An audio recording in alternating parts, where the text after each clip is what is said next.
Panel Amour. Américain Jesse. Ah, présente. Très bon, d'accord. Bon, ben, écoute, très bien.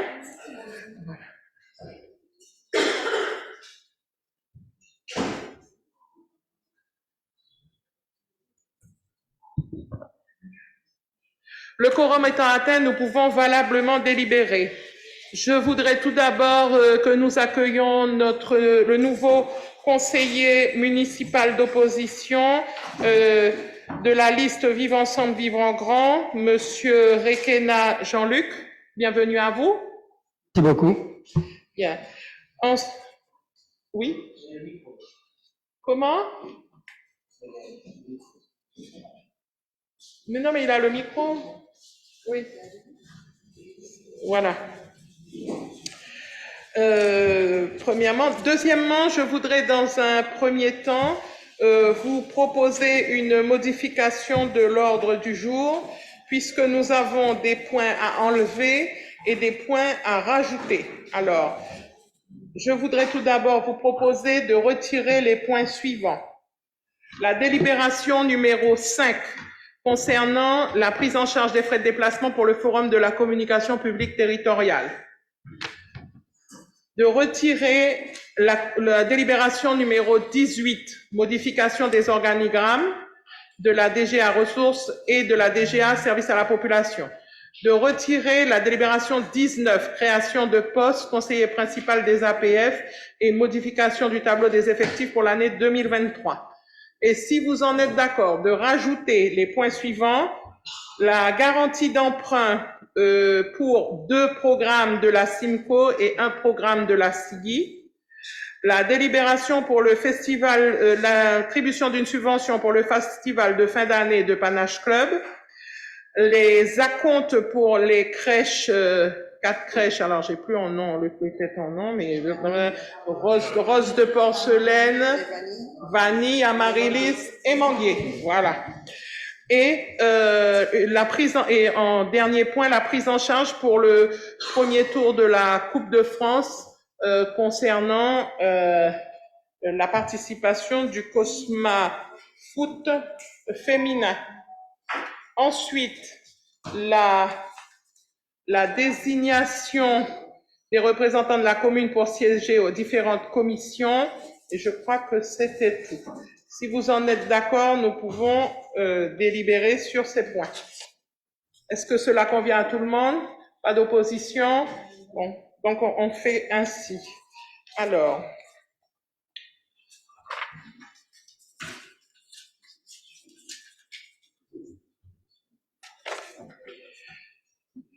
afin de libérer nos hôtes qui sont là avec nous et qui vont nous faire des présentations, je vous propose de passer en premier lieu la présentation de la SGDE et ensuite de notre fermier et ensuite de passer la présentation de la CENOC de manière à libérer les gens pour les différentes présentations qu'ils ont à faire. Je vous propose d'accueillir Madame Kaina, la directrice de la SGDE. Ah oui, c'est vrai, je suis partie. Qui veut bien être secrétaire de séance? Donc, Madame Adela. Tout le monde est d'accord? Pas de problème? Bien, donc je vous présente Madame Kaina, la directrice de la SGDE Guyane, qui est là avec nous pour la présentation du rapport du fermier sur l'eau et l'assainissement. Alors, je vous propose 2 choses. Premièrement, on va faire l'eau. La salle pourra poser les questions et après on fait l'assainissement et la salle pourra poser les questions. Voilà, comme ça on le fait en 2 temps. Bernard Sellier, peut-être une petite présentation. Je me permettrai une observation. Il s'agit, avant que le conseil municipal ne délibère pour approuver le rapport du maire, effectivement, qui s'inspire très largement du rapport du fermier. Et je précise que vendredi, il y a exactement 10 jours, nous avons donné un avis favorable au rapport du fermier, qui se transforme donc en rapport du maire sur les sujets de l'eau et de l'assainissement pour l'exercice 2022. Très bien. Donc, nous avons Donc, nous passons au premier point qui est sur votre ordre du jour, le point 6, un rapport annuel du maire sur le prix et la qualité du service public d'eau potable, exercice 2022. Je vous propose alors c'est Madame Kaina, c'est qui s'en occupe? C'est Samuel, voilà. Cette année, ce sera Jordan Fontaine, donc qui a pris le relais sur la partie au assainissement. Et donc, comme d'habitude, comme le disait Bernard, c'est le rapport du maire qui est présenté sur la base du rapport de la SGDE. Donc Fontaine Jordan, Excusez-moi, il faut mettre en plein écran là parce qu'on voit pas bien. Hein?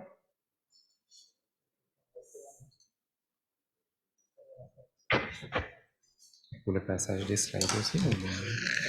J'apporte une autre précision. Oui. Un rapport in extenso qui fait toujours entre 12 et 15 pages. Et pour la facilité, nous sortons un extrait qui, lui, va être projeté, qui reprend évidemment les mêmes chiffres, mais sous format horizontal. D'accord.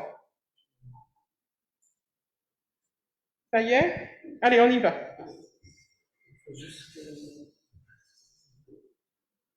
Le service informatique nous laisse la main.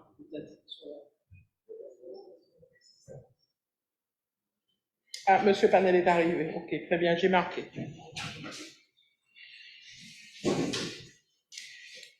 Alors?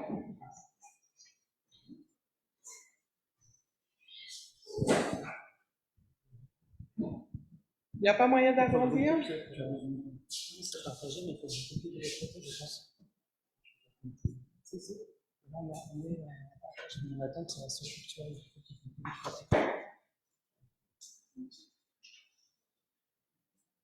Bon, on commence et puis ça vous permettra d'avoir... voilà, on commence et comme ça vous permettra de trouver le... On y va. Samuel. Enfin, c'est pas Samuel. Ouais.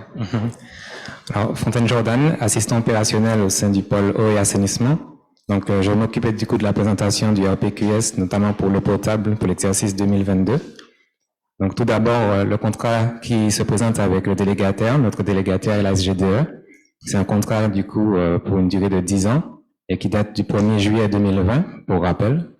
Et à l'heure actuelle, du coup, nous avons 7 pompes à bras qui sont gérées justement hors contrat du délégataire. Donc, notamment 3 sur Sparwin, 3 sur Bastien et 1 sur sur Pimpin, pardon. Donc, le nombre d'abonnés suite à l'exercice 2022 s'est élevé à 8718 abonnés, soit une augmentation de 6,7%. En ce qui concerne la production d'eau potable, une production de 2 194 925 mètres cubes, dont pour l'usine de Saint-Louis, donc unité de production 1 et 2, 2 185 138 mètres cubes, et sur l'usine de Prospérité, 9 787 mètres cubes. Pour ce qui est du volume vendu, nous étions du coup à 1 543 535 mètres cubes de volume vendu, répartis justement sur les consommations domestiques, collectivités et professionnelles.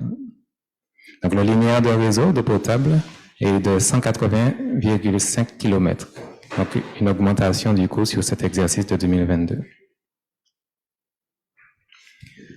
Alors la tarification du service, il est détaillé ainsi. Pour le tarif au 1er janvier 2022, nous étions sur une part fixe du délégataire à 78,58 € par mètre cube et qui est passé en 2023, 1er janvier 2023, à 84,78 € par mètre cube.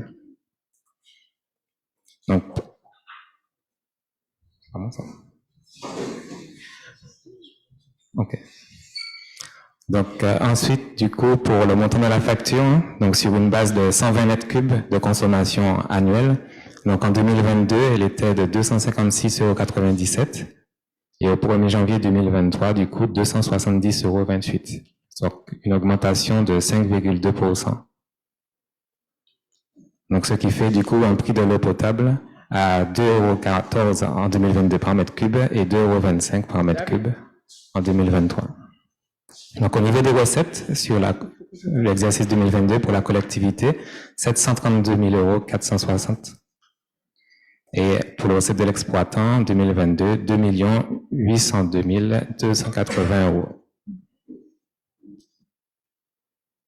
Donc, pour ce qui est des indicateurs de performance, alors, en termes d'analyse microbiologie, donc, il y a différents tests qui ont été faits, ce qui offre un pourcentage de conformité, selon les analyses de l'ARS, à 99%. Correct. Donc, les conclusions de l'ARS en 2022 étaient que l'eau, du coup, de Saint-Laurent était de bonne qualité toujours. Alors, un rendement du réseau de distribution, alors un rendement de 82,1%.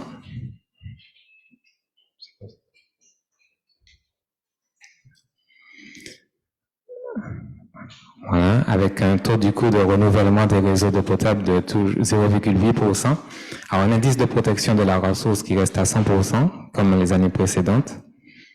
Et du coup, le taux d'impayé de 12,3%.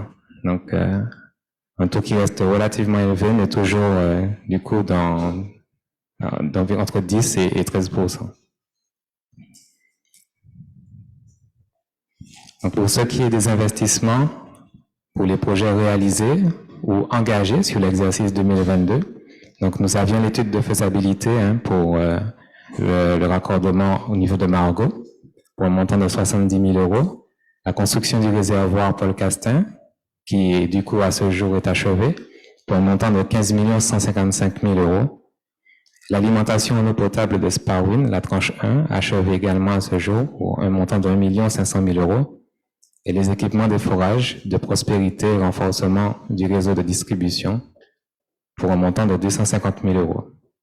L'extension du réseau sur les villages Terre-Rouge et Espérance pour un montant de 80 000 € et un renforcement du réseau de section Saint-Louis et RD11 pour un montant de 300 000 €.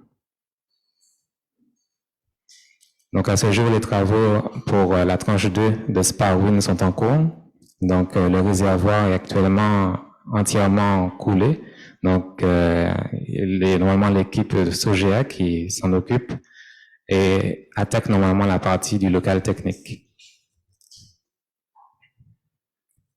Pour ce qui est des bonnes fontaines ont été posées notamment durant les secteurs de Police Nord et une extension aussi du réseau pour de futures bonnes fontaines aussi du côté de Plateau des Mines.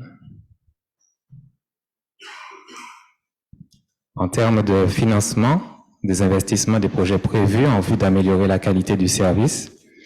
Donc, il y a la réalisation du coup des bornes fontaines des secteurs Police Nord et Plateau des Mines que l'on a vu. Alors, il y a également l'AEP, donc toujours l'adduction en eau potable des villages Sparwin, tranche 2. Et l'actualisation du schéma directeur. Donc, à ce jour, la demande de financement elle est réalisée, donc l'instruction est en cours. Et l'alimentation en eau potable des secteurs Margot. La demande également finalisée, enfin en cours, pour une instruction du coup pour l'accord du financement et des subventions. Alors l'alimentation en eau potable, du coup pour le secteur Margot, donc du coup une carte qui nous décrit l'objectif de cette étude.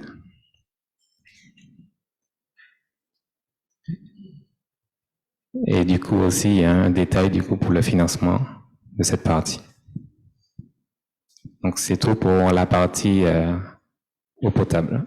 Merci. Bernard Sellier. Je vais apporter rapidement 3 précisions sur les généralités qui ont été présentées, fort bien exposées par Jordan.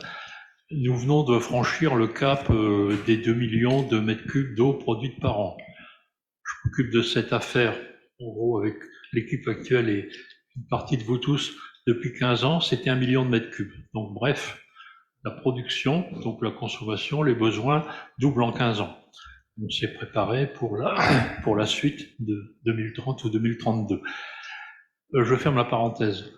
Ensuite, le taux de rendement des réseaux, il est depuis quelques années supérieur à 80%, donc par rapport à ce qu'on entend dire ailleurs, évidemment, c'est bon, il faut toujours chercher à améliorer les choses. Bon, ceci dit, il y a quand même de temps en temps des fuites. Il y en a beaucoup moins dans le secteur des rivages depuis qu'on a fait des travaux qu'on a rapidement survolés, mais il y en a. Bon, il y a aussi les vols d'eau, c'est de l'eau produite mais qui n'est pas facturée.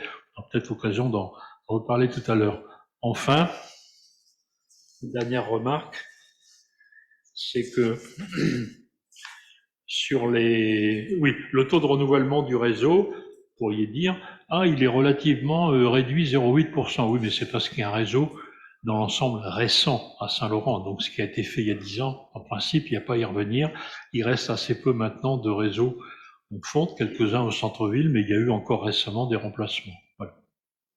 Merci. Alors moi, je voudrais préciser que on a aussi quand même la dernière zone d'adduction pour l'eau potable qui passe sous le pont de Balaté, que le pont de Balaté, lui, est en travaux en ce moment et que justement, cette adduction sera terminée, je pense, en janvier, puisque j'ai fait le point avec les équipes de la CTG qui s'occupent du pont de Balaté.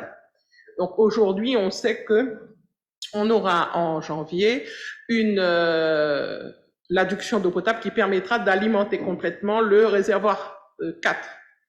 Alors, permettra de terminer complètement l'opération réservoir 4 qui était à l'arrêt du fait des travaux de pont de la Balaté et de la CTG, des raisons bonnes dans l'ensemble. Bon, on a toujours travaillé avec eux, donc on a depuis plusieurs mois le feu vert pour passer finalement sur ce que j'appelle le nouveau pont, mais il est quand même de 1988 et qui sont en train de réparer. On avait envisagé à un moment l'ancien pont. Bon, l'entreprise est dans les starting blocks et ils ont posé la semaine dernière 20 mètres de canalisation qui manquaient encore sur la crique des Vampires. Donc pour ce qui est du pont de la Balaté, c'est l'affaire maintenant de quelques jours. Le matériel est disponible et Samuel me redisait ce matin que si c'est pas cette semaine, comme il y a un jour férié au milieu, ce sera la semaine prochaine pour une quinzaine de jours. Donc on va finir techniquement cette opération et également sur le plan administratif et financier. Au total, on ne perdra pas un centime de subvention sur une opération qui était quand même de 15,5 millions d'euros, subventionnée à 70%, et malgré les travaux supplémentaires qu'on a examinés ce matin en commission d'appel d'offres, on reste dans l'enveloppe de ce qui était subventionné. Donc, pas non plus de difficulté de ce côté-là. Et en fait, tout sera rentré dans l'ordre. Je le dis parce qu'il y a des baisses d'eau sur certaines zones, parce que le 4e réservoir n'est pas encore fonctionnel aujourd'hui, faut le dire, et il le sera complètement en janvier, donc ça permettra d'évacuer ce problème. Et un point que peut-être pour développer la G2E, on aura, j'avais oublié de le dire, ce dont on avait rêvé depuis des années, mais c'est dans le projet, l'interconnexion des 4 réservoirs. C'est-à-dire quand il y a un problème, peut-être un problème technique, ça peut être aussi un problème de vol d'eau sur un réservoir, c'est pas grave, on envoie de l'eau à partir d'un des 3 autres. Très bien. Oui, Monsieur Dolouis. Oui, j'avais juste une question sur la partie recettes. J'ai vu qu'il y avait une perte pour la municipalité de moins 1,1%, si je ne me trompe pas. C'était pour savoir pourquoi, alors que tous les autres critères sont en augmentation. Alors, ça vient du fait, comme vous l'avez vu, que les volumes vendus en fait sur 2022 étaient là en très légère baisse. Et comme les recettes de la collectivité sont directement proportionnelles au volume vendu, on a eu une légère baisse. Et ça s'explique sur 2022. C'était déjà un peu le cas sur 2021. Ça a été des années très pluvieuses. Donc, on n'a pas eu les pics de consommation qu'on a cette année, en fait, sur l'exercice 2023. Il y a bien plus d'abonnés, mais moins de consommation. C'est ça. Voilà. Monsieur Soewa. Oui, bonjour à tous. Oui, effectivement, donc du coup, là, j'ai pu constater une augmentation du prix. Et c'est dû à quoi, au fait, cette augmentation de 5%? Dans le contrat signé en 2020, dont je rappelle que nous avions négocié d'une part des prestations supplémentaires à la charge de la G2E, d'autre part une baisse d'environ 4% du prix. Bon, il y a des formules de révision de prix qui sont non pas alambiquées, mais sophistiquées. Donc c'est sur la base de cette révision des prix, c'est un peu comme l'indice de la construction, il y a des indices composites. Donc c'est ça qui explique effectivement une augmentation d'à peu près 5% d'une année sur l'autre. Ce sera pas forcément le cas en 2023 du prix. C'est l'application d'une formule, le jeu des indices sur la base d'un contrat qu'on avait non seulement négocié mais signé, mais évidemment pas les yeux fermés. Madame la directrice de la SGDE. Je compléterai sur donc cette formule d'actualisation. Elle est due notamment, donc dedans, vous avez des indices, dont un indice qui n'a pas évolué, c'est celui de la main-d'œuvre. On ne sait pas trop pourquoi, mais celui-là, il n'a pas évolué. Par contre, celui de l'énergie a fortement évolué.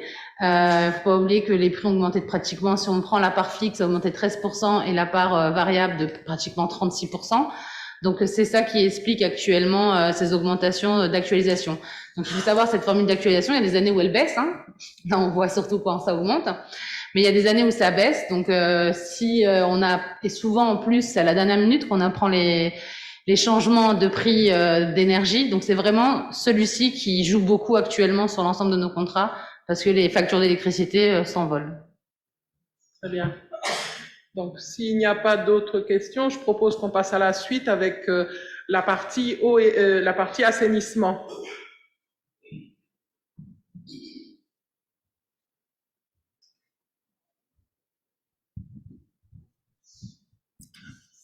Donc, pour ce qui est de l'exercice 2022 pour l'assainissement collectif, donc notre délégataire reste toujours la SGDE pour un contrat du coup de 12 ans qui a pris effet le 1er janvier 2018.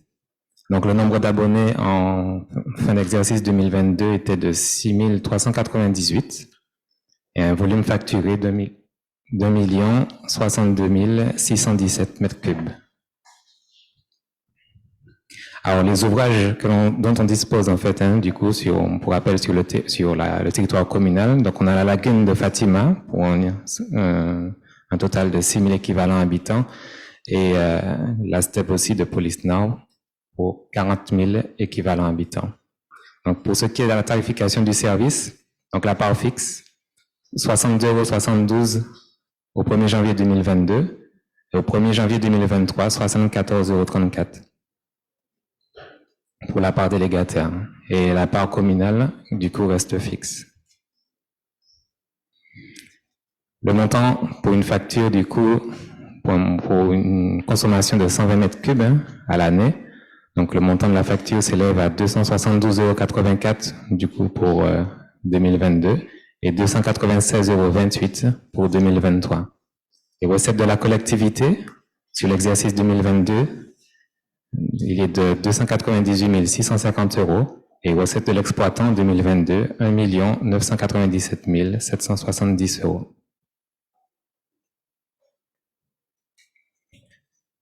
Alors ici, on a une présentation du coût global pour ce qui est de l'eau et de l'assainissement, toujours pour une facture type de 120 mètres cubes de consommation annuelle, pour un montant du coût global en 1er janvier 2022 de 529,81 € et au 1er janvier 2023, 566,56 €. Donc le prix global de l'eau et de l'assainissement, on a 4,72 € par mètre cube au niveau de la consommation. Alors, pour ce qui est des indicateurs de performance du service, alors la lagune de Fatima a un bilan conforme à 83% et la steppe de Polisnau, du coup, à 100%. Alors, ce total, enfin, ce pourcentage bas pour la lagune de Fatima est essentiellement dû à une matière en suspension du coup qui était vraiment négative à un moment donné. Donc, comme on le sait, au niveau de la lagune, malheureusement, la lagune ne fonctionne pas de manière optimale à l'heure actuelle. Donc, du coup, on a eu à un moment donné des analyses qui ont été vraiment bas par rapport au seuil réglementaire. Alors, pour ce qui est du taux de débordement des effluents dans les locaux, donc il n'y en a pas eu de déclaré en 2022. En termes de curage préventif, il y a eu 10 721 mètres de curage préventif qui a été réalisé. Le taux d'impayé est de 11,5% et la quantité d'eau produite, du coup, était de 170,3 tonnes, notamment en particulier, du coup, sur la steppe.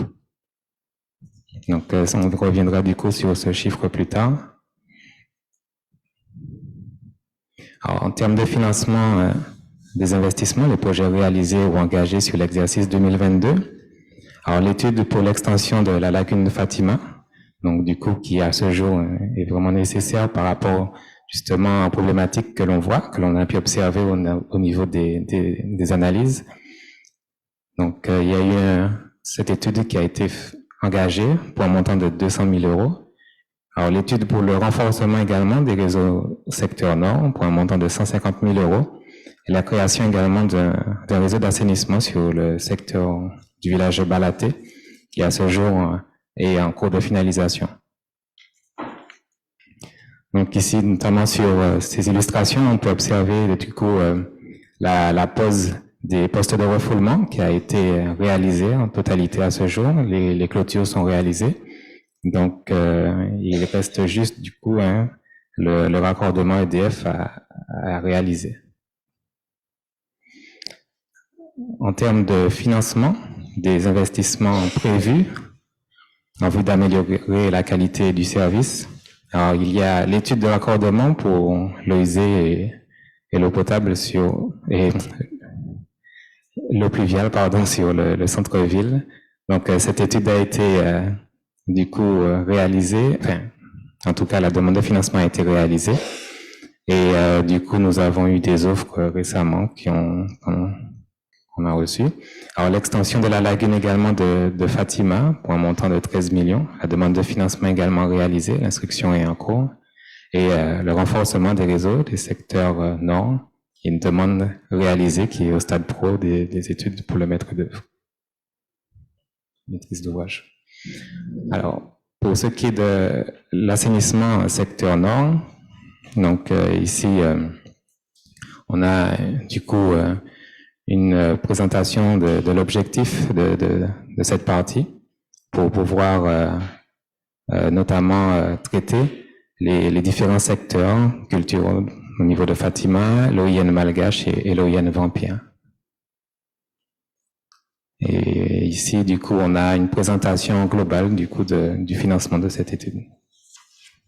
C'est tout pour la partie assainissement collectif. Merci Bernard Sellier.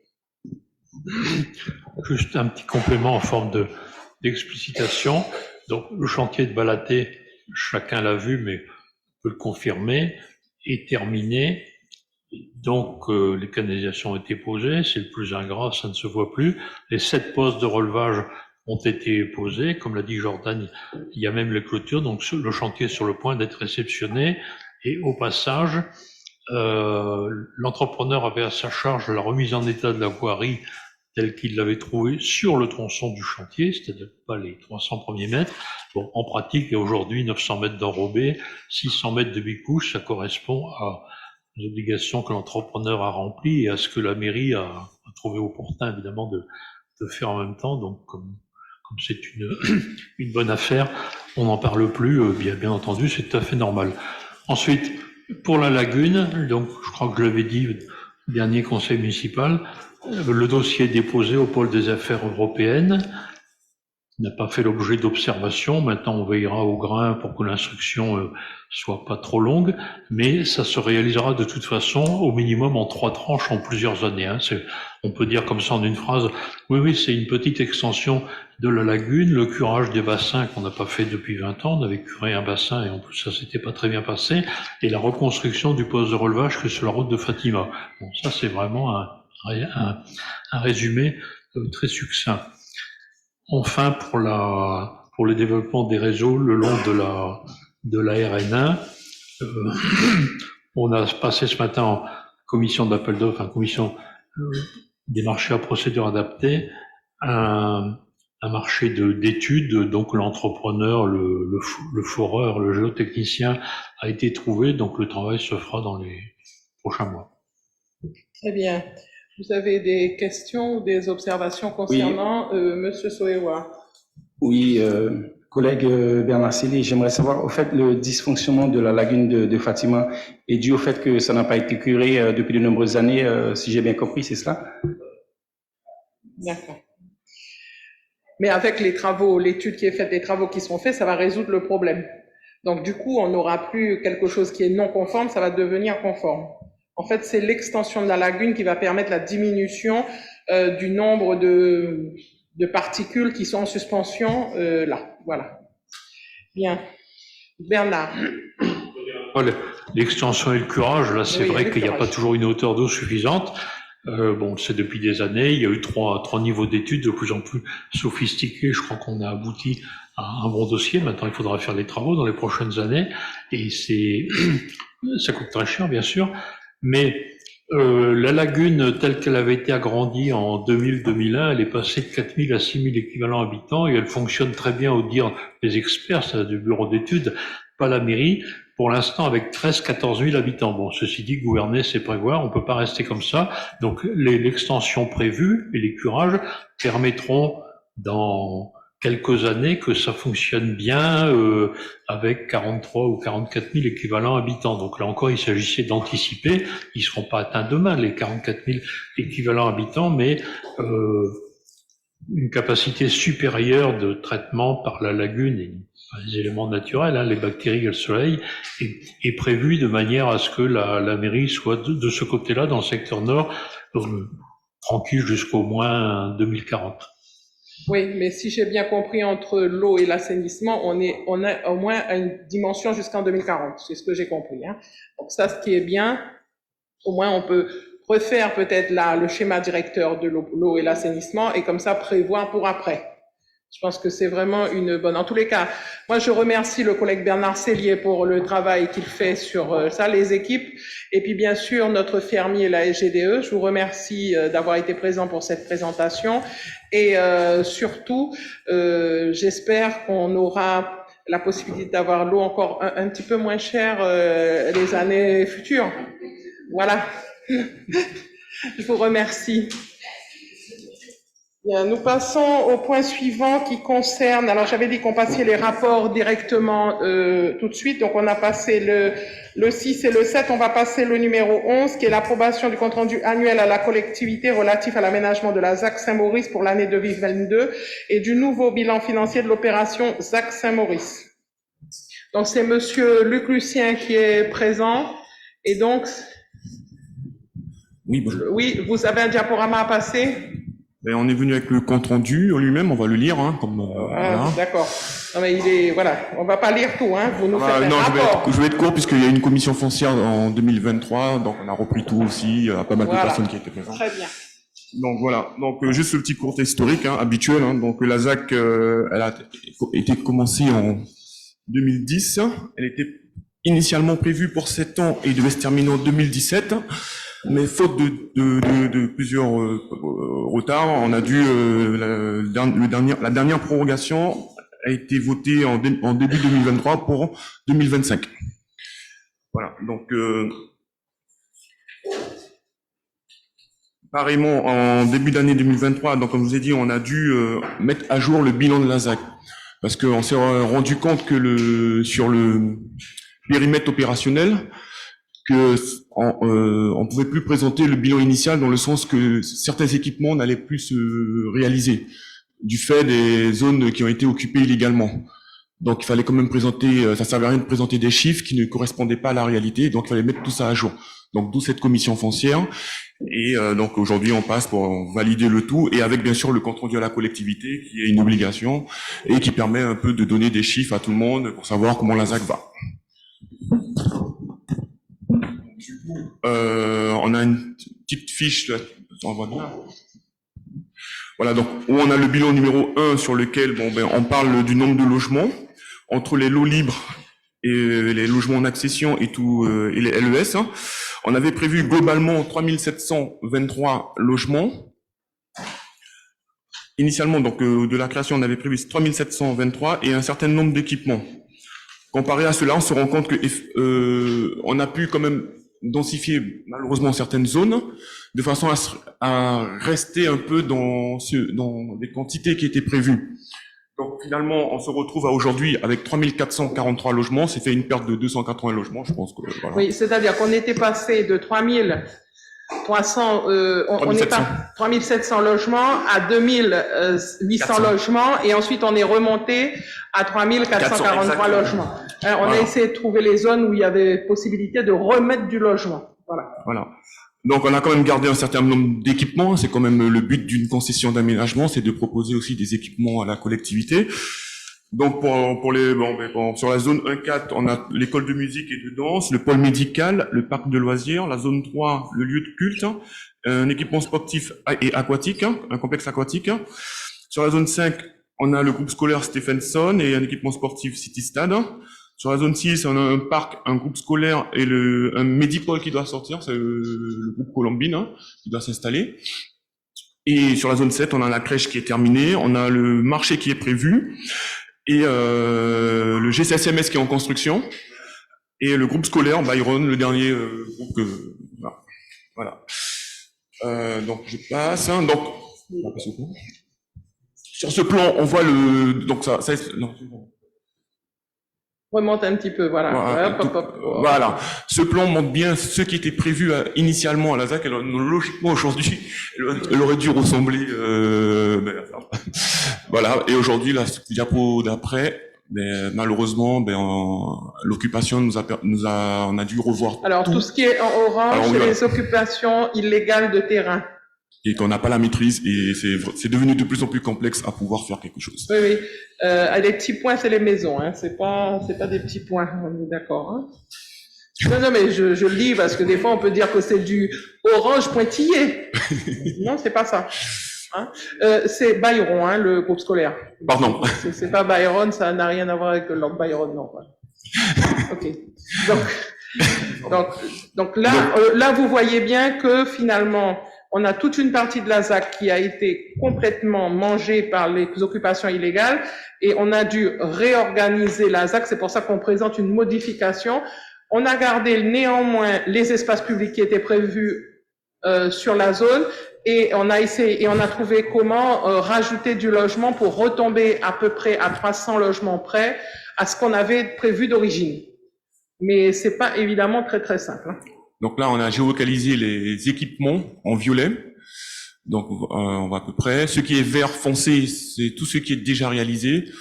En logement, ça équivaut à peu près à 1000 logements. Et tout ce qui est en vert pointillé, ce sont les en cours, si vous voulez. Donc, 2400 normalement en programmation. Voilà. Donc, on voit bien sur la zone 1, on a les elfes, hein, qui est construit par la SODIM pour la SIMCO.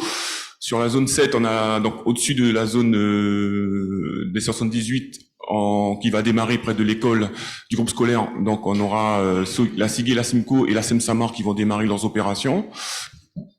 Et voilà. Et on a en programmation les elfes 2 en zone 1 toujours. Pardon, en zone 6, on a la programmation des elfes 2 qui devrait démarrer si tout va bien, l'année prochaine, milieu de l'année prochaine. On a un peu de social à faire là-bas pour reloger certaines personnes. Voilà. Donc, on a quand même mis quelques chiffres. Donc, pour 2022, comme il s'agit de l'année 2022 que nous présentons. Alors, un instant, une question. Oui. Une remarque, Luc ne me démentira pas. Sur cette page-là, de manière générale, ce qui devait être des millions d'euros a été transformé en kilo-euros. J'ai vérifié avec les tableaux. Bien entendu, c'est pas, par exemple, les travaux, c'est pas 2700 euros qui ont été faits, c'est 2 700 000. Enfin, il y a quelques endroits, peut-être pas tous, où il faudra remplacer. On parle en termes de milliers d'euros, effectivement. Ouais. Voilà, donc c'est un arrondi aux milliers d'euros. Donc, voilà. Alors, c'est sur la première ligne essentiellement qu'il y a une erreur, qu'il manque un cas. Bon, voilà, donc on a les dépenses constatées sont établies à 48 millions. Pour l'année 2022, donc il n'y a pas eu d'acquisition. Les travaux, on en a fait pour 2,7 millions. Et rien que pour la zone 7, on a 1 500 000 euros de travaux. En accompagnement social, c'est tout ce qui est démolition, relogement. Bon, on en a fait pour 2000 cette année-là, puisque le plus gros travail a été fait avant. C'est surtout sur les derniers travaux qui ont été réalisés. C'était pour la réalisation de la future voie qui va relier la zone 7 et sortir sur Paul Castel en passant devant l'hôpital. Donc ça va permettre en plus de désencombre tout ce secteur. Voilà. Donc c'est prévu pour le démarrage des travaux normalement fin d'année. Les entreprises sont en train de se mobiliser. On a eu les dernières réunions avec la DPM. Voilà. Et il y a combien de temps de travaux 6 mois 7 mois Oui, c'est ça. Donc normalement pour le milieu d'année prochaine, on devrait avoir cette route-là ouverte. Voilà. Non, ça va désengorger parce que comme il y a beaucoup de trafic par là, c'est voilà. important. On est un peu ralenti parce qu'on a eu une nouvelle surprise. Bon, là cette fois ce sont des carcasses de voitures et on peut pas les retirer comme ça. Donc le temps que la police puisse faire son étude, son enquête et géolocaliser les carcasses pour les travaux publics. Donc, voilà. Donc, alors Alors, on a mis quand même cette partie ingénierie conduite de projet, donc 422 000, c'est pour dire à peu près ce que la CNOG a touché en conduite de projet, 97 000 euros, et suivi technique sur cette année pour l'opération qu'elle mène, hein, donc on a laissé l'information. Et puis différents frais. Donc en recette, on en a fait pour 1,8 million. C'était notamment donc le JCSMS, le foncier du JCSMS, hein, et Sodim Phasica, c'est en zone 5, c'est près de Trano. Enfin, voilà, la cité Trano. Avec Trano. Voilà, la cité Trano. Et voilà, on a touché 456 000 euros de subvention pour cette année-là. Alors, il y a une question concernant la route, monsieur Manuel Jean-Baptiste. Oui. Oui, bonjour. Concernant cette route, justement, qui passera devant le centre hospitalier, lors des derniers gros événements d'inondation, donc de pluie, avec la DGTM, nous avions fait le tour et nous nous sommes rendus compte qu'il y avait un passage busé qui devait être revu. Donc, la DGTM nous avait signalé ça allait rentrer en contact avec vous justement pour poser cette question. J'aimerais savoir si ça a été pris en compte et qu'est-ce qui sera prévu à ce niveau-là. Totalement. Donc, au niveau de la DGTM, effectivement, on a été interpellé par la préfecture concernant la loi sur l'eau, sur la ZAC en elle-même. Comment l'expliquer à la préfecture que le périmètre a tellement changé avec les occupations qu'on n'a pas pu réaliser certains équipements, mais on en a prévu d'autres. Donc, on a échangé avec le sous-préfet, toutes les équipes, et aujourd'hui, on les a présenté, avant de lancer les travaux, justement, puisque aujourd'hui, on est assujetti à chaque lancement de travaux, de présenter un programme qui n'aggrave pas la situation. Donc, ce qui fait qu'on a dû lui présenter en travaillant avec notre maître GTI, et poser un bassin de rétention qui va permettre de canaliser les eaux. En tout cas, en cas de surplus. La route restera comme elle est dessinée actuellement. En lieu et place des bus, il n'y a pas un surélèvement de la route qui est prévu avec des... Comment ça s'appelle là Vous ne parlez pas de la zone 7 là, je pense parler de la zone 4 à Paul Castin. Où il y a un pont en terre rouge qui n'est pas vraiment le pont final, quoi. Non, je parle pas de ça. Je parle il parle du passage busé que Sodim a fait quand ils ont fait. Oui, c'est zone 4, zone 7. Paul Castin. C'est bien ça. C'est à côté des Trano. Oui, en descendant. En descendant, c'est bien ça. C'est bien ça. Alors, justement, donc aujourd'hui, ce crack. Et tiens bien le micro parce que tu bouges ta main et du coup, on entend la moitié des mots. Donc, aujourd'hui, ce crack que nous présentons, donc ce compte-rendu que nous présentons, sera transmis à la DGTM.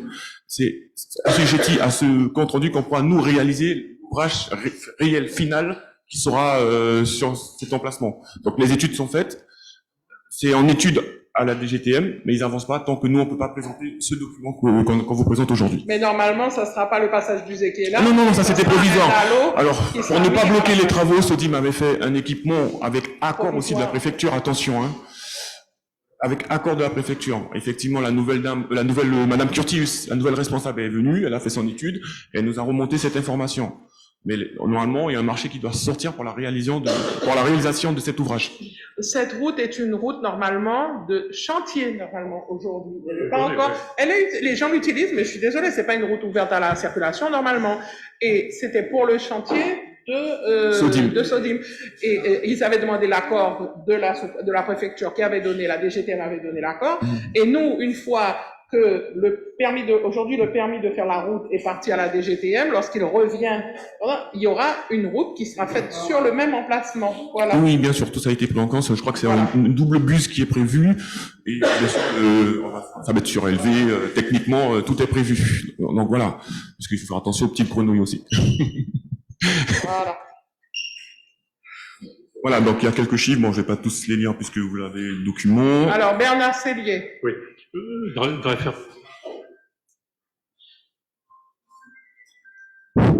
Je connais le sujet, ayant été 12 ans administrateur de la CNOG et 4 ans président. Je suis trop vieux maintenant pour siéger à la CNOG. C'est pas grave, je continue à aller les voir et à les encourager. Alors, je vais dire deux choses. C'est que quand le dossier de réalisation a été approuvé en janvier 2010, j'étais président par intérim, j'ai lu pour l'essentiel le gros rapport loi sur l'eau et les rapports grands projets depuis ces projets qui ont été fusionnés. Donc les gens qui sont aujourd'hui en poste, aussi bien à l'État dans un service, non pas à remettre en cause ce qui a été validé par le préfet de l'époque. Hein. Donc, Ben, si, ils le font. Alors, les études Bernard, loi sur l'eau ont été faites, c'est pas de ma faute si les gens changent tous les 3 ans. Hein. mais Bernard, je suis désolé, moi j'ai dit comme toi. Alors, voilà. Oui. Hein. Mais malheureusement, à la DGTM, ils disent que les lois ont changé, C'est pas vrai. que il y a mais que les zones où on devait faire les habitations, comme on n'a pas fait ces zones d'habitation, on n'a pas fait les évacuations pluviales par là, donc il faut refaire un plan pour avoir les nouvelles évacuations pluviales. Voilà ce qui est dit. Moi, je n'ai pas de problème. On refait. La seule chose que vraiment qui me satisfait dans cette affaire, malgré tout, c'est qu'on a réussi à réaugmenter le nombre de logements sur la zone, parce que sinon, on aurait eu un déficit de plus de 1000 logements. Et alors que là, on n'a que 300 logements de déficit. C'est vraiment ça. Mais c'est très contraignant. Toi qui connais les services de l'État, la DGTM, nous avons parfois quelques personnes qui, pensant bien faire, essaient d'être plus strict encore que la loi ne l'est vraiment, et on a quelques difficultés. Moi, je suis désolée, les gens oublient qu'on a besoin de logements, quoi. C'est ça le sujet. On veut des logements pour que les gens puissent se loger. On ne fait pas par plaisir, on va pas déboiser ou on va pas faire des choses par plaisir, on le fait pour la population. Et ça, c'est un sujet parfois qui est compliqué avec, en termes, soit l'administration, soit la réalité. Non, je sais, on l'a un peu vécu pour le rond-point. Alors, loin de moi l'idée que l'État que je défends souvent ne doit pas veiller au respect de la loi sur l'eau, la loi sur le grand projet, etc. Mais la ZAC, les ZAC ont été créés en 67, c'est de manière à traiter l'essentiel des problèmes, pas l'application. Au départ, zone d'aménagement concerté. D'ailleurs, le PFA, qui est une agence de l'État, nous propose quand même de créer des ZAC. Ça veut peut-être dire que c'est utile. Bon, après, quand on réalise un projet, on peut, dans le règlement de ZAC, il n'est pas écrit le nombre de bus ni la hauteur du ponceau, parce qu'à titre personnel, je crois qu'il vaut mieux faire un ponceau. C'est une section carrée ou rectangulaire, on évacue beaucoup plus de mètres cubes à travers plus de mètres carrés. Les buses, c'est à réserver aux petits exutoires. On est d'accord là-dessus. Ils le savent très bien. On est tout à fait d'accord. Non, on est tout à fait d'accord. Donc, je te laisse continuer. Oui, pour finir, pour parler plus globalement aussi, pour finir avec la DGTM, nous sommes en train d'établir avec un cabinet qui nous accompagne le nouveau cahier de charge par rapport aux recommandations de la DGTM pour lancer un nouvel appel d'offres pour de nouvelles études, pour remettre à jour justement toute la loi sur l'eau, mais globalement dans la ZAC, mais aussi peut-être l'impact extérieur aussi. Voilà. Après, il y a une partie qu'on pourra pas parce que c'est la mairie, sinon on va arriver jusqu'à la mer, mais bon, voilà. Mais en tout cas, à l'intérieur de la ZAC, on est en train de... On fait ce que nous demande la DGTM aujourd'hui pour ne pas entrer dans un conflit qui va nous encore pénaliser en termes de temps. Mais c'est vrai que parfois, les choses sont difficilement entendables. On verra ça comme ça. Donc, pour terminer, le nouveau bilan tel qu'il est présenté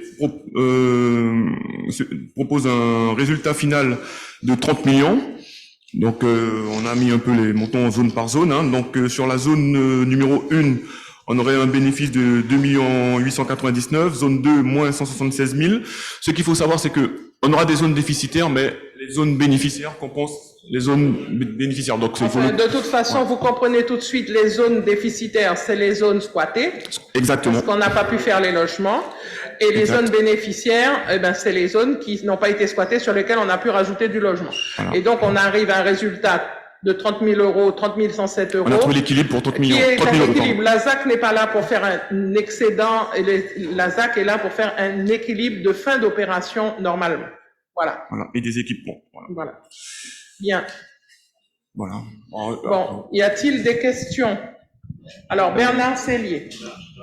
La tutelle, je rappelle de l'époque de monsieur Manguet, a veillé régulièrement, et ça je crois que c'est au moins dans l'esprit des actes, à ce que l'équilibre soit maintenu année après année. S'il y avait eu 3% de déficit, on aurait dû répondre à des questions. Bon, j'ai pas le souvenir qu'il y en ait eu, mais c'est de manière à ce qu'une opération ne dérive pas, parce qu'un petit déficit une année, c'est un gros déficit la 10e année, si on fait tous les ans pareil.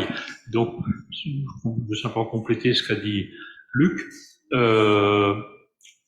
Quand la ZAC se terminera, je crois que les objectifs qualitatifs, quantitatifs, financiers auront été atteints avec la mairie de Saint-Laurent, qui est quand même l'actionnaire principal de la CENOG. ses collaborateurs, passés, présents et peut-être à venir, n'aura pas à rougir d'avoir créé non pas une ville nouvelle, mais un quartier nouveau à l'est de Saint-Laurent avec 3500 logements, il y aura 15 000 personnes, les équipements correspondants. On n'est pas très loin du but, hein, mine de rien. Oui. Et ça a commencé il y a 12 ans, c'est pas 13 ans, c'est pas énorme. Non, mais je tiens, oui, je vais appuyer ta dernière réflexion. On n'est pas loin du but. On n'est pas loin du but, ça c'est vrai. Par rapport au chemin parcouru, l'un des derniers terrains, il est en cours de vente actuellement. Et puis après, il nous reste finir les aménagements, mais c'est bien, on a bien avancé. Monsieur Soewa, qui avait une question. Oui, merci Madame Oui. le maire. À un moment, il était question de construction d'un marché dans la zone. J'aimerais savoir si c'est en cours.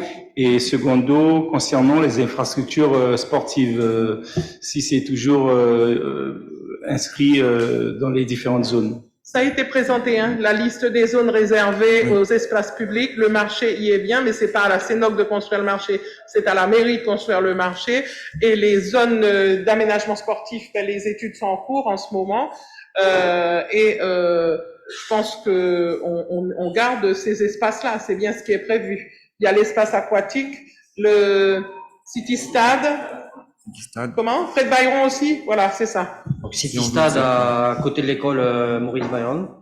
Et puis le complexe aquatique où les études de géotopo sont toujours en cours. Voilà. Voilà. Michael Papayo. Oui, merci Madame le maire. Bonsoir à toutes et à tous. J'aimerais commencer par apporter quelques éléments de réponse au collègue Marcel Soewa, puisque lors de la revue de projet, j'ai rappelé au sous-préfet qui représentait le préfet que la ZAC Saint-Maurice a été créée par des préfectorales en 2007 et que lorsque nous avons un individu qui occupe une parcelle illégalement sur laquelle on doit réaliser un complexe aquatique, donc un équipement sportif, il fallait que le préfet puisse bouger et faire quelque chose pour nous parce qu'on veut avancer. D'autre part, lorsque nous avons sur le territoire de la ville des zones inondables sur lesquelles il y a des constructions illicites et que nous avons d'autre côté plus de 3500 naissances par an, je pense qu'il est fort important pour nous et je pense que c'est l'intérêt de tous les partenaires aussi d'arriver à atteindre l'objectif qui est de 9000 logements dans la ZAC Saint-Maurice et puis la réalisation des équipements publics et du coup les équipements sportifs aussi. Donc, comme disait Madame le maire, je pense qu'on n'est pas loin du but. Ouais. D'autres questions? Écoutez, s'il n'y en a pas, je vous remercie. Donc, on a fait la présentation des 3 rapports. Maintenant, je vais vous proposer de voter les 3 rapports que nous venons de présenter et de libérer donc les personnes qui étaient là pour ces rapports. Donc, je reviens bien. Nous avions le rapport annuel du maire sur le prix et la qualité du service public d'eau potable pour l'exercice 2022. Qui est contre? Qui s'abstient? Donc, la délibération est adoptée. Nous passons au rapport numéro 2, le rapport annuel du maire sur le prix et la qualité du service public d'assainissement collectif pour l'exercice 2022. Qui est contre? Qui s'abstient? Donc, la délibération est adoptée. Et l'approbation du compte-rendu annuel à la collectivité relative à l'aménagement de la ZAC Saint-Maurice pour l'année 2022 et le nouveau bilan financier. Qui est contre? Qui s'abstient? Donc, la délibération est adoptée. Nous passons maintenant au point suivant de l'ordre du jour sur la décision modificative numéro 1 du budget principal exercice 2023 sur la section de fonctionnement. Madame Atoda. Mesdames et messieurs les élus, bonjour. Donc, conformément aux habitudes, on passe une décision modificative qui nous permet d'ajuster les prévisions du budget primitif voté au mois d'avril. Le rapport est établi sur la base des crédits consommés. Il faut agrandir pour l'écran pour nous, s'il vous plaît, parce que nous, on le voit pas très bien. Je rappelle que derrière c'est grand, mais que ici c'est un petit peu plus petit. Il faut agrandir un petit peu pour nous. Ah, là aussi, c'est dans mon dos, je vois pas. Alors, d'habitude c'est plus grand. Alors, on y va. Mais oui, non, mais il faut que ce soit plus. Si c'est pas possible, vous le, je sais pas, il y a des techniciens. Voilà, ça va être mieux. Voilà, très bien. Fais monter, s'il te plaît, mais au niveau du tableau. Allez, on continue. Madame Adjoda. Donc, la décision modificative est construite sur la base des encaissements et des décaissements faits depuis le vote du budget au mois d'avril, c'est-à-dire l'argent effectivement perçu et les dépenses effectivement payées. Donc, du coup, il a été construit en 2 temps. Sur les recettes de fonctionnement, on a inscrit les montants effectivement encaissés et on a évalué le montant global qu'on va toucher jusqu'à la fin de l'année. Pour certaines recettes comme la DGF, les notifications sont arrivées, donc on a inscrit le montant effectivement arrêté par les services de l'État. Pour les autres dotations, comme par exemple l'octroi de mer où on n'a pas le deuxième acompte, on a fait une évaluation sur la base de ce qu'on a déjà perçu. Après, on a fait des ajustements différents sur quand vous regardez le deuxième tableau, puisque je parle des recettes, sur la base des encaissements là encore. Par exemple, les produits exceptionnels, on avait inscrit 65 000 € au budget primitif. On a effectivement encaissé 386 000 €. Donc, du coup, sur la base de ce qu'on a en cours, on a inscrit 400 000 € de recettes à venir.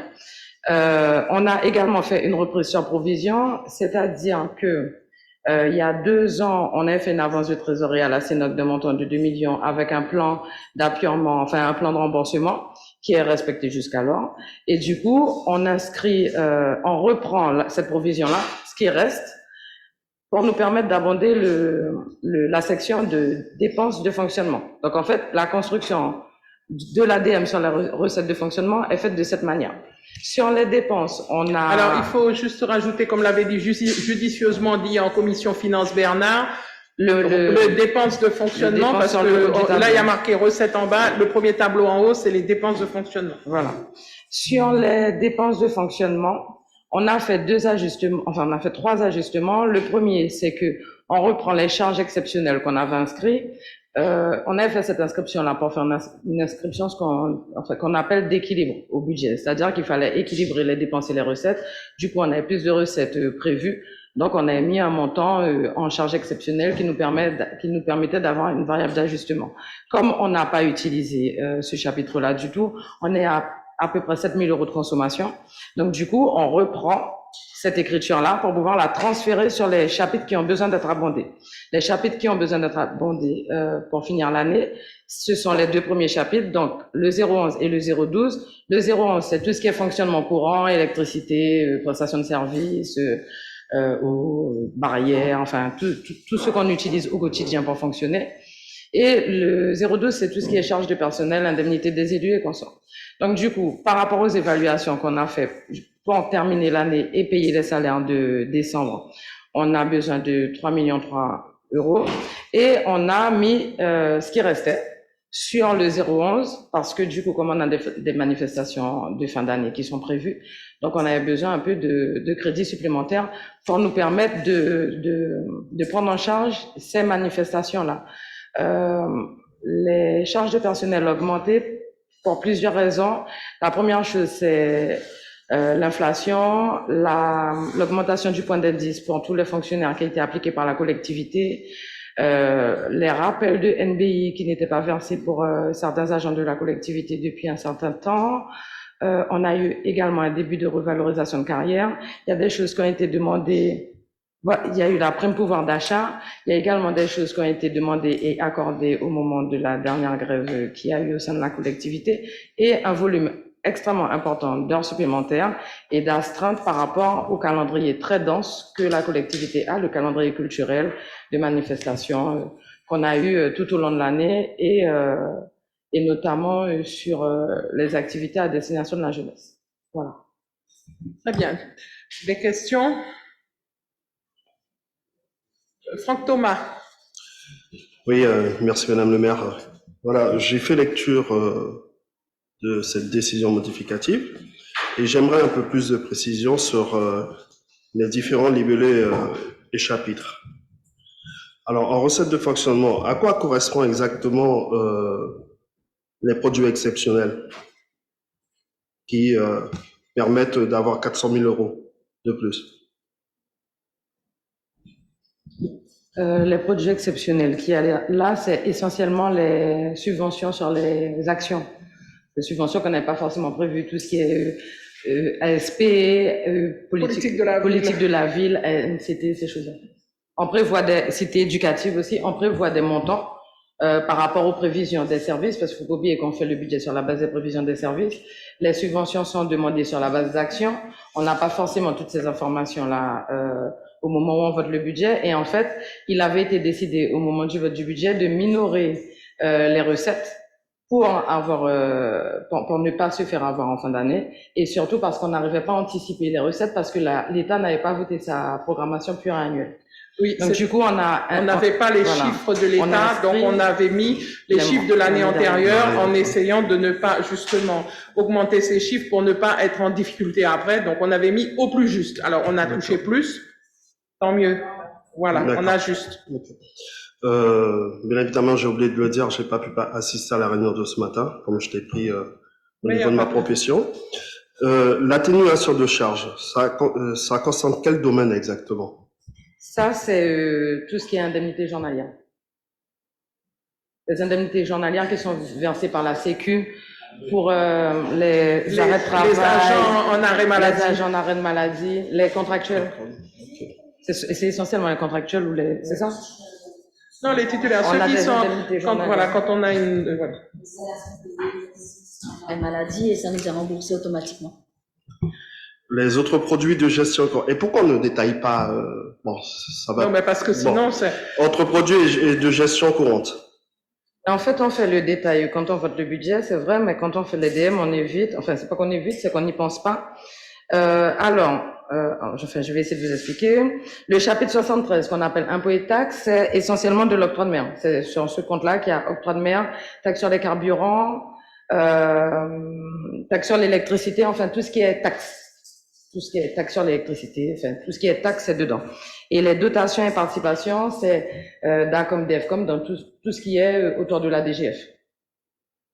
Et après, en investissement, on a aussi des subventions qui sont particulières, comme le FIRT, le FRDE, des financements de l'État, c'est réparti entre le fonctionnement et l'investissement. Donc tu as une partie, on te donne une partie, on te dit c'est pour l'investissement, et l'autre partie c'est pour le fonctionnement. Mais tu retrouves la même taxe sur les deux. Sur les deux budgets. Autre produit de gestion courante, c'est là qu'on inscrit la part fonctionnement du FCTVA. Alors le FCTVA, je le rappelle, c'est tous les investissements qu'on fait cette année pour lesquels, quand c'est de l'aménagement, enfin tous les investissements qu'on fait, on touche 16, je sais plus combien, 7%, je crois, quelque chose comme ça, qui nous est remboursé l'année suivante. Alors pour la commune, c'est l'année suivante. Pour la communauté de communes, c'est l'année en cours. C'est pour ça que c'est compliqué parfois pour les élus quand ils sont sur les deux entités. Donc là, normalement, c'est tout ce qui a été fait en travaux en 2022 qui a été payé en 2023. Et ce qu'on a fait cette année, par exemple, si j'ai fait, je crois on a payé déjà au moins 19 millions là aujourd'hui d'investissement pour 2023. En paiement déjà effectué, ça veut dire que on va toucher 16,7% de 19 millions, pratiquement, l'année prochaine. Okay. Voilà. C'est comme ça qu'on évalue. C'est pour ça que le montant, il est jamais figé et fixe, parce que ça dépend, et comme cette année, l'année prochaine, ils vont remettre l'aménagement dans le FCTVA, et cette année, ça avait été enlevé. D'accord. Non, mais bon, je pose ces questions parce que bon, c'est pas un peu détaillé sur. J'ai compris, mais il y a une formation budget qui est prévue. Philippe est sorti. Philippe peut me dire, je sais. Le quand? En décembre, il y a une formation prévue pour les élus. Ça avait été demandé par Monsieur Cédric Jérôme. Il y a bien une formation le 6 et 7 décembre, je crois, sur le budget. 7-8, voilà. 7-8. Et reprise sur provision? La reprise oui, c'est ce que j'ai expliqué tout à l'heure. On avait fait une provision par rapport à l'avance de trésorerie qu'on avait fait à la CENOC. C'est-à-dire que la CENOC, depuis une quinzaine d'années, demande parfois, quand elle a des grosses opérations, des avances dites de trésorerie. Jusqu'à 2018, si je ne me trompe pas, on faisait ces opérations-là passer en opération de trésorerie, c'est-à-dire que ça se voyait pas sur le budget. C'était déduit c'était pris chez nous par le comptable public, versé sur le compte de la CENOG, mais ça n'apparaissait pas sur le budget. C'était pas une obligation puisque c'est comme si on prête à quelqu'un de l'argent. Et ça, ce n'est possible que si on a au moins, c'est-à-dire qu'on prête 2 millions et il faut qu'on ait 10 millions en caisse pour faire un prêt de 2 millions. C'est-à-dire qu'il y a un pourcentage qui est obligatoire. C'est ce qu'on avait fait la dernière fois qu'on leur a fait ça, c'était 2020, je crois, 2020. Et le comptable public nous a imposé 2021. Le comptable public nous a imposé de passer cette avance de trésorerie-là, cette fois-ci, en opération budgétaire. Ça veut dire que c'est inscrit au budget. L'avance qu'on avait déjà été faite, il a fallu passer une opération budgétaire. C'est pour ça qu'elle apparaît là. Et du coup, donc on avait mis sur des provisions, puisque la CENOG nous devait sur provision. Ensuite, la CENOG a commencé à nous rembourser, donc on récupère. On a plus de la moitié qui est déjà remboursée. Et comme le CRAC a été fait, on voit qu'il y a l'équilibre budgétaire de l'autre côté, donc on refait la reprise de provision. Voilà. Et ça nous permet d'ajuster nos dépenses. Merci. Bien. D'autres questions? S'il n'y a pas d'autres questions, je vous propose de passer la délibération aux voix. Qui est contre? Qui s'abstient? Donc la délibération est adoptée. Nous passons à la délibération suivante qui concerne l'ouverture du quart des investissements, budget principal 2023. Alors ça, c'est comme chaque année, nous ouvrons pour l'année prochaine, puisque comme nous ne votons notre budget qu'aux alentours de mars-avril, nous ouvrons le quart des investissements effectués en 2023 pour que de janvier à la date du vote du budget, nous puissions payer les opérations d'investissement, que ce soit en budget principal ou en budget annexe. Comment? Non, mais il faut le voter en fin d'année pour l'année prochaine. C'est comme ça, hein, on le vote toujours en fin d'année pour l'année suivante. Ah ben oui. Mais la CCOG, on a même déjà voté, hein. Oui. On le vote en fin d'année pour l'année suivante, de manière à ce que quand on le fait en début d'année, c'est qu'on l'a pas fait en fin d'année, parce qu'il fallait le faire en fin d'année, en fait, parce que les travaux vont pas s'arrêter au 1er janvier, parce que, voilà. Donc, en fait, c'est ça. C'est-à-dire qu'on vote les budgets pour 2024, en sachant que j'aurai pas mon budget voté avant mars-avril. Voilà. Mais pour le calculer, on a le droit seulement de prendre que le quart de ce que j'ai investi cette année. C'est normal parce que ça correspond au quart de l'année, les 3 premiers mois de l'année suivante, en fait. C'est pour ça qu'on ne prend que le quart des investissements. Donc aujourd'hui, en termes d'investissement à prendre en compte pour le budget principal, eh bien, c'est 23 600 000 à prendre en compte. Donc, quand je fais le quart de ça, ça me donne 5 906 000. Donc, on ouvre la possibilité dès janvier de payer les investissements jusqu'à mars, enfin jusqu'au vote du budget, à hauteur de 5 millions 6. Voilà. Non, 5 millions 9, je dis des bêtises en plus. Voilà. Question? Enfin, c'est une opération qu'on fait chaque année, hein, donc normalement, il n'y a pas de problème. Voilà. Pas de questions? Bon, ben, je passe au vote. Qui est contre? Qui s'abstient? Donc, la délibération est adoptée. On fait exactement la même chose, mais cette fois-ci pour le budget eau et assainissement.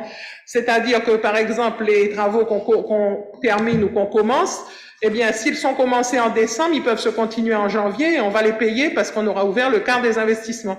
C'est exactement pareil. Donc, en sachant que cette année, eh bien, on peut bénéficier d'1 579 335,78 qui correspond au quart des investissements eau et assainissement fait en 2023. Voilà. Des questions? Ben, on a vu le détail tout à l'heure, donc je pense que là, on sait où on a fait les dépenses. Donc, qui est contre? Qui s'abstient? Donc, la délibération est adoptée. Nous passons à la délibération suivante qui concerne la modification pour la prise en charge des frais de déplacement des élus et agents dans le cadre de la participation aux événements 2023. Là, on parle du congrès des maires. Donc, il y avait des élus. Alors, il y a des élus qui n'étaient pas inscrits pour le congrès des maires, mais qui étaient déjà en métropole. Et il y en a qui vont au salon du sport, c'est ça, hein, c'était le sport avec Dominique Castella, Monsieur Changalang, Madame Florimont, puisqu'elle accompagne, c'était qui? C'était Madame Loachong, hein, c'est ça, c'était Madame Loachong. Et moi, en fait, mais là, on n'est pas sur en tous les cas pour moi, on n'est pas sur le billet parce que je pars au titre de la CCOG, mais c'est bien sur la prise en charge quand on va au salon. Voilà, on est pris en charge sur certaines activités qui sont des activités mairie et pas forcément CCOG. Pour les 3 autres, c'est bien la mairie, mais pour moi, je le dis, il ne s'agit pas là du billet ou de. C'est vrai, il s'agit de la prise en charge pour l'inscription. Il y avait oui, il y avait des personnes à rajouter. C'est ce qu'on m'avait dit et j'aimerais bien qu'on les rajoute maintenant. Mais j'ai plus les noms en tête. Alors, David Jury. Si vous mettez à jour vos tablettes, normalement, vous avez la mise à jour. Donc, il y a le rajout de la CNPA, la Commission nationale patrimoine. Non, je te parle pas de ça, là. Je parle des élus pour le congrès des maires. On m'a dit tout à l'heure. Oui, on l'a rajouté dessus. On l'a rajouté dessus. Ah, d'accord. OK. Donc, vous avez bien modifié ça. OK, d'accord. Donc, ça, c'est la modification. Très bien. Ensuite, il faut voter. Qui est contre? Qui s'abstient? Donc, la délibération, il n'y a personne d'autre pour le congrès des maires? Non, il n'y a personne d'autre. Par contre, comme M. Jury a dit, il fallait redémarrer les tablettes pour faire la mise à jour des délibérations, parce qu'il y a la commission nationale du patrimoine et de l'architecture. Je vais y arriver, moi. CNPA. Parce que ça fait un moment qu'il n'y arrive pas, donc. Le fait de réinitialiser vos tablettes vous permettra aussi d'accéder à tous les rapports qui ont été mis sur table. La CNPA, je vous rappelle, alors nous sommes 2 à aller à la CNPA. C'est la commission nationale du patrimoine et de l'architecture qui se tiendra le 7 décembre à Paris. C'est une commission où on va traiter de la rétrocession du CHOG à la mairie de Saint-Laurent. C'est la dernière étape. C'est la dernière réunion, donc j'espère que ça va se faire correctement, dans de bonnes conditions. Monsieur le DGS, qui sera déjà en métropole, et moi-même, je serai déjà là-bas. Donc vraiment, on va nous prendre en charge juste pour la partie aller sur Paris, pour cette commission qui se tient à Paris, le 7 décembre. Voilà. Et donc, c'est là où il y a tous les architectes des monuments historiques qui siègent et qui disent ce qu'on peut faire ou ce qu'on peut pas faire. Enfin, on a transmis tous les documents et j'espère vraiment qu'on aura cette dernière étape. À partir de là, normalement, on est bon. Voilà. Mais c'est quand même pas évident. Donc, c'était les deux à rajouter. Ensuite, nous avons retiré le point numéro 5. Nous passons au point numéro 8, qui concerne la vente de la parcelle cadastrée AL, alors j'ai oublié là, hop, AL 1100 au profit de Monsieur David Amavia afin de développer une activité d'artisanat local. Alors, Bénédicte, Excusez-moi. Oui. On a oublié quelque chose? Oui, de procéder au vote sur la dernière délibération. Ah ben oui. Donc, qui est contre?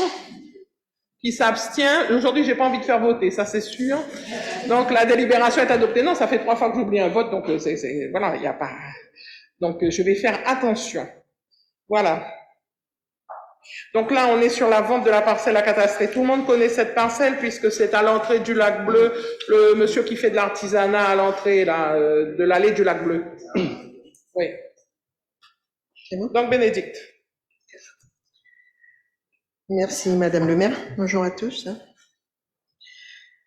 Donc, comme l'a expliqué Madame le maire, Monsieur David Amavia a bénéficié d'une COP depuis le 3 juillet 2017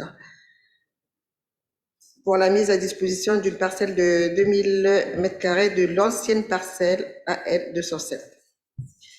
Donc, en courrier du 11 décembre 2018, Monsieur Amavia fait part à la commune de Saint-Laurent-du-Maroni sa volonté d'acquérir la portion de la parcelle AL 207 mise à sa disposition afin d'accroître et de pérenniser son activité d'artisanat local.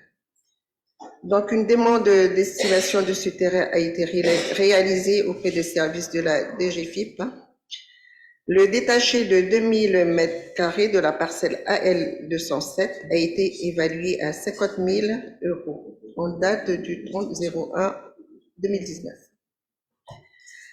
La CUFACH a émis un avis favorable de principe à la vente de cette portion de 2000 mètres carrés à M. Amavia. Par délibération en date...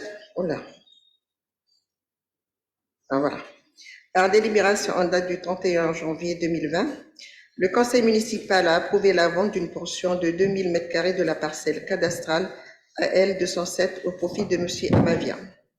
Cette portion de 2000 mètres carrés a par la suite fait l'objet d'un découpage et porte désormais le numéro AL 1100. La délibération du 31 janvier 2020, qui prévoyait un délai d'1 an pour contractualiser la vente, est devenue caduque avant la fin du processus de vente. Monsieur Amavia ayant sollicité un délai supplémentaire, la CUFACH s'est réunie le 12 septembre 2023 a émis un avis favorable de principe à cette demande sous réserve que la vente soit définitivement réalisée dans un délai de 18 mois. Par conséquent, il convient de prendre une nouvelle délibération pour permettre l'aboutissement du processus de vente. Donc, approuve la vente de la parcelle cadastrée AL 1100 au profit de M. David Amavia, décide de fixer le prix de vente à 50 000 euros, décide que les éventuels frais associés à cette vente soient à la charge de l'acquéreur, décide que la signature de l'acte notarié devra intervenir dans un délai de 18 mois à compter de la notification de la présente à l'acquéreur, faute de quoi la délibération sera caduque. Autorise Madame le maire à signer tout document se rapportant à ce projet. Voilà, donc vous avez le plan de situation. Merci. Questions? Observations? S'il n'y en a pas, je passe la délibération aux voix. Qui est contre? Qui s'abstient? Donc la délibération est adoptée. Nous passons à la délibération suivante. Vente d'une parcelle cadastrée AI 1045 à Monsieur Atemissi Claude en vue de la création d'une mini-base nautique et d'un meublé touristique sur pilotis. Oui. Donc, pareil, je pense. Oui, vas-y, Bénédicte, oui. Donc, par délibération en date du 3 novembre 2015, le Conseil municipal a approuvé la vente de la parcelle référencée AL 1045 d'une surface de 1 hectare 44 centières, située à la Charbonnière au profit de la société Atemissi Ouest Loisirs, représentée par M. Atemissi Claude. Donc, alors, à suite de nombreux échanges, par le temps date du 19 février 2018, M. Atemissi décide d'acquérir une portion de 1200 mètres carrés à détacher de la parcelle cadastrée AI 1045 pour la création d'une mini-base nautique et d'un meublé touristique sur pilotis. Je tiens à le rappeler. Le preneur a donc été invité à la CUFACH le 10 avril 2018 et cette dernière a émis un avis favorable de principe pour la vente d'une portion de 1200 mètres carrés à détacher de la parcelle cadastrée AI 1045 à M. Atemissi Claude pour la réalisation de son projet. Donc cet avis lui a été communiqué par lettre commandée en date du 25 mai 2018, tout en lui précisant que la commune demanderait une évaluation domaniale de ce terrain. Donc, le service France Domaine, le 7 juillet 2018, sous la référence 022-2018, évaluant la valeur du bien pour la superficie de 1200 mètres carrés à 28 800 euros, avec une marge de négociation de 20%. Ce prix de vente a été communiqué par courriel et par lettre à M. Atemissi. En retour, celui-ci a indiqué par lettre, en date du 18 juillet 2018, qu'il accepte cette proposition. Donc, par délibération en date du 18 octobre 2018, le Conseil municipal approuve la vente d'une partie de la parcelle cadastrée AI 1045 au profit de M. Atemissi. Donc, Monsieur Atemissi a par la suite obtenu un PC relatif à son projet sur la parcelle AI 1045 en date du 5 avril 2021. La délibération du 18 octobre 2018 prévoyait un délai de 1 an pour contractualiser la vente est devenue caduque avant la fin du processus. Donc, il y a une petite coquille entre deux. Il y a eu un oubli à la phrase. Monsieur Atemissi a sollicité un délai supplémentaire. La CUFH, réunie le 12 septembre 2023, a émis un avis favorable de principe à cette demande à la condition que la vente soit définitivement réalisée dans un délai de 18 mois. En fait, on avait déjà délibéré Voilà. et on redélibère à nouveau, c'est ça? Voilà, donc c'est le même processus du premier qu'on a passé. D'accord. Bernard Sellier? Je me rappelle d'une ou deux réunions où le devenir de cette parcelle avait été évoqué, parfois absent, comme tout le monde. Je ne m'explique tout de même pas, je peux le dire en public, parce que c'est les intérêts de la mairie, comment on a pu accorder un permis de construire sur un terrain qui n'appartient pas au demandeur. Il me semble qu'il y a un petit problème parce qu'à chaque fois qu'on demande une subvention, qu'on veut réaliser un projet, première question, avez-vous la maîtrise du foncier? Donc, je ne sais pas si on a bien fait. Il n'y a pas de malhonnêteté, il y a peut-être quand même un peu de précipitation. J'accorde un permis de construire pour un terrain. J'accorde un permis de construire à Monsieur X pour un terrain qui ne lui appartient pas. On fait quoi, docteur? Alors moi, j'ai un vrai sujet là-dessus parce que finalement, pour vendre, parfois le notaire demande le permis de construire. Ouais. Et j'ai un sujet là parce que justement, pour une crèche qui doit être construite, le permis de construire qu'on avait accordé est arrivé à terme mais n'a pas été renouvelé à temps. Le problème, c'est qu'aujourd'hui, pour vendre le terrain qui nous appartenait, qu'on avait délibéré pour vendre, le notaire nous demande le permis de construire. Donc il y a un sujet, moi je pense que c'est un point qu'on va mettre sur la table. J'ai demandé au service d'ailleurs de faire la liste de tous les terrains dans lesquels il y a une confusion parce que on a délibéré pour vendre le terrain mais on n'a jamais perçu un centime. Voilà. Et parfois le terrain est construit, parfois le terrain n'est pas construit, parfois il est occupé, parfois il n'est pas occupé.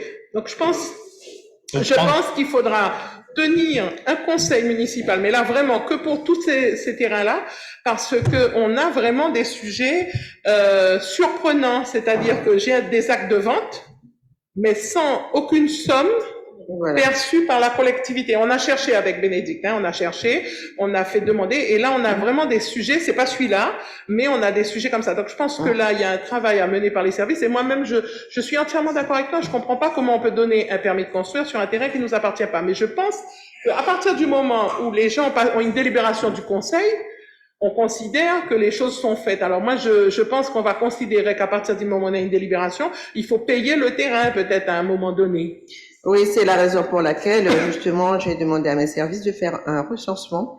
Et c'est là la surprise, justement, d'où on a délibéré. On s'est rendu compte qu'il y a des terrains, donc on a fait une délibération et il n'y a pas eu de rentrée d'argent.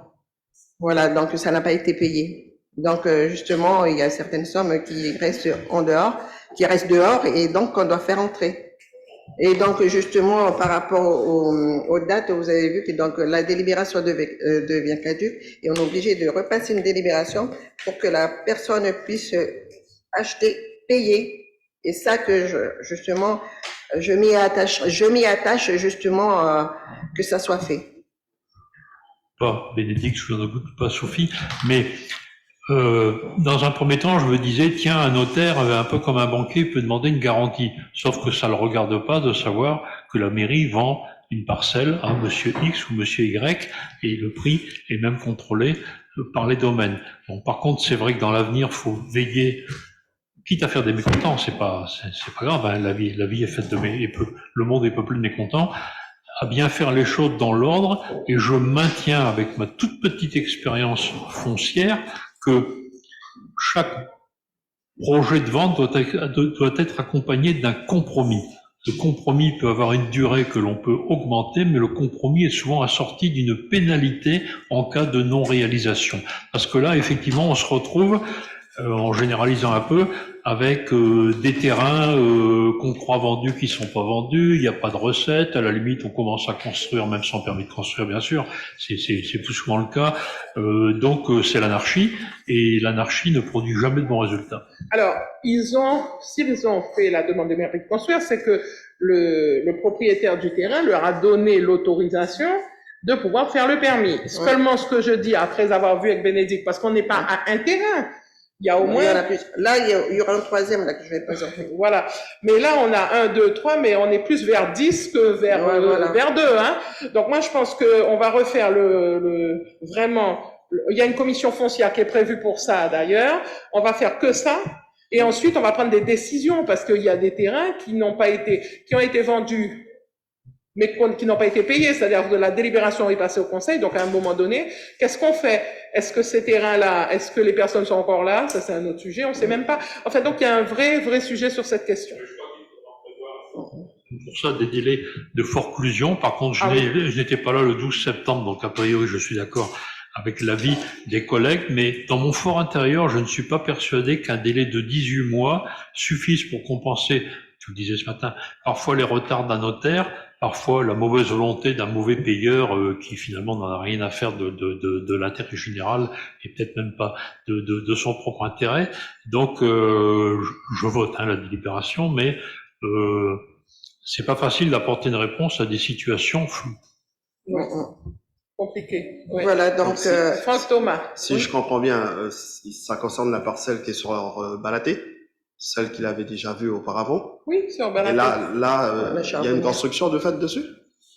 Non, Il y a un il a demandé. Non, il a déposé un PC. Non, mais la parcelle, là, il a demandé un PC. Il y a des matériaux sur la parcelle. Ben, je parle pas de la même parcelle. Je suis passé devant, je crois qu'il y a du matériel. Ah bon? Mais si il a on parle de demandé la même un parcelle, PC. c'est pour sa mini-base nautique. Et il a mis le matériel, c'est mais celui il a qui fait le demandé... flashball. C'est celui qui Oui. fait le flashball. Oui. Donc sur cette parcelle-là, je me rappelle Oui, quand on avait fait l'anciennement passer, bâtiment. ça date. Ben oui. Normalement, c'était prévu pour son activité là. Oui. Et par rapport à ce que je vois, c'est pas du tout ça. Moi, je n'ai pas vu, je ne suis pas allé sur le terrain voir la parcelle, donc je ne sais pas s'il y a... Ça n'a rien à voir. Donc, À moins que ça ne concerne pas sa parcelle.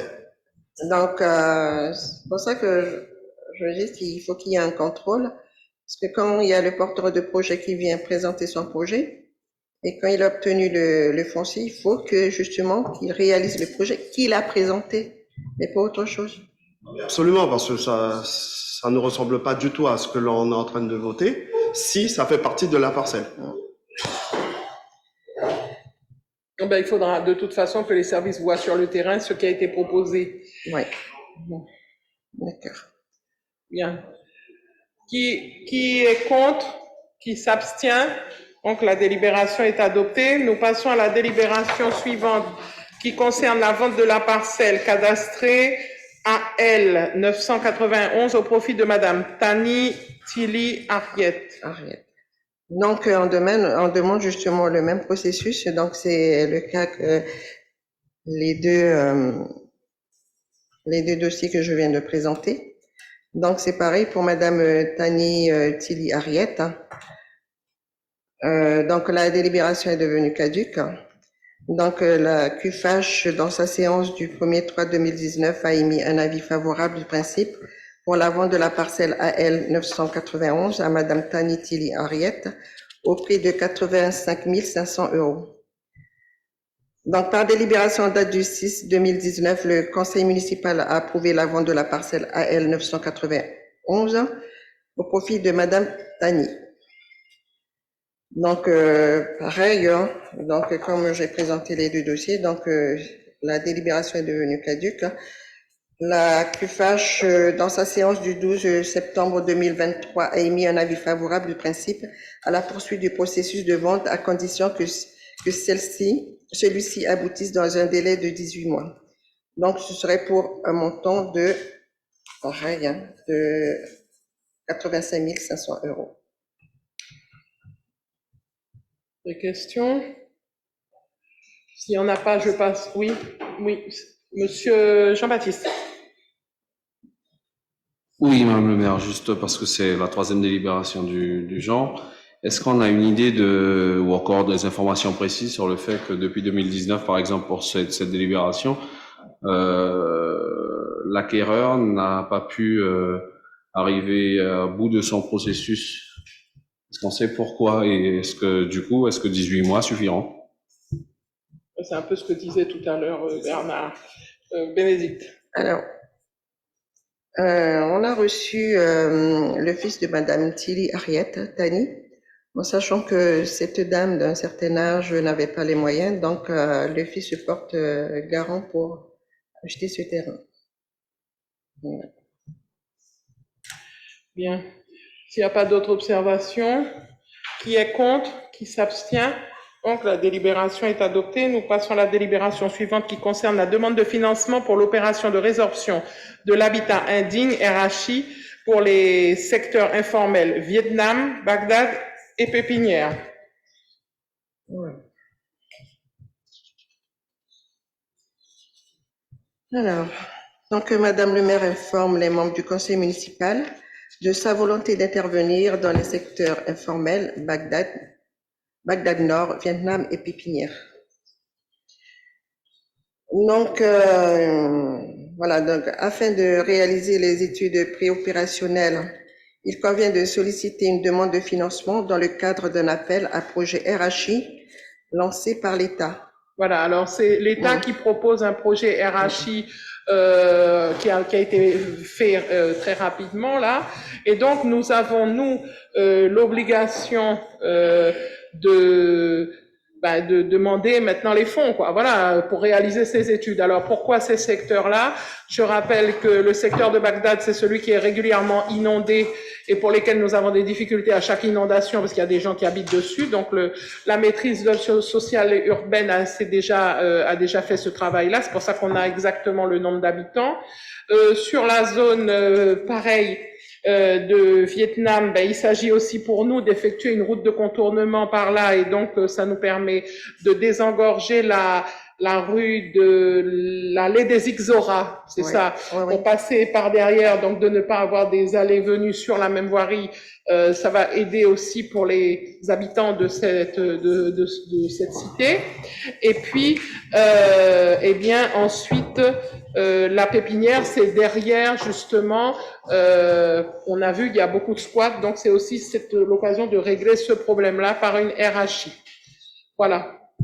Donc on fait la demande et on espère être retenu dans le cadre de cette RHI proposée par l'État. Des observations? Bernard Sellier. Ça, c'est très bien. Je ne parle que de la partie étude. Il y a quand même deux questions qui se posent. Je suis en train de regarder les annexes. Quel est le délai de cette étude? Il ne faudrait pas que ça prenne 5 ans. Ensuite, deuxième question et observation en même temps. Il faudra que les services de l'État, notamment ceux qui ont un uniforme, ce fut mon cas autrefois, fassent des contrôles et un petit peu le tri entre ceux qui peuvent rester et ceux qui doivent aller planter leur tente ailleurs. Alors, c'est pour la période 2023, 2024, 2025 que c'est proposé. Je pense que si nous sommes dans le premier lot de ceux qui sont attributaires, on aura, je pense, quelque chose comme 12 à 18 mois pour réaliser l'étude. Voilà. En gros, 2 ans. En gros, c'est une affaire, le temps qu'on fasse les études, après il faudra chercher les sous pour faire la RHI, hein, ça c'est clair. C'est ça le sujet derrière, hein, on est bien d'accord. Voilà, d'autres questions? S'il n'y en a pas, je vous mets la délibération aux voix. Qui est contre?